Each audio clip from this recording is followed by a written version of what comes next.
जय पवारांच्या संदर्भामध्ये बोलत होते तर ते म्हटले की जर पार्लमेंटरी बोर्डाने तसा निर्णय घेतला तर कदाचित असं होऊ शकतं. तुम्हाला काय वाटतं? उमेदवार जय पवार होऊ शकतात का बारामतीत? त्यांचा अंतर्गत प्रश्न आहे, मला त्याच्यावर काय बोलायचं नाही आहे. पण पार्लमेंटरी बोर्ड म्हणजे कोण? अजितदादा म्हणजेच पार्लमेंटरी बोर्ड. दुसरे कोणी पार्लमेंटरी बोर्डात आहेत असं मला माहीत नाही, पण तो त्यांचा अंतर्गत प्रश्न आहे, मला त्याच्यावर काही बोलायचं नाही. पण साहेब, आपण त्यांचे सहकारी म्हणून अनेक वर्ष राहिलात. बारामतीमध्ये सुनेत्रा पवार म्हणजे वहिनींचा पराभव होतो आणि त्यानंतर ते निवडणूक लढायचं का नाही याचा विचार करतात, त्याकडे कसं बघतो?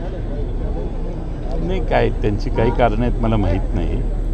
त्यांची काय इच्छा आहे किंवा त्यांचं काय धोरण आहे ह्याच्याविषयी इतक्या लवकर कोणते टिप्पणी करणं योग्य नाही.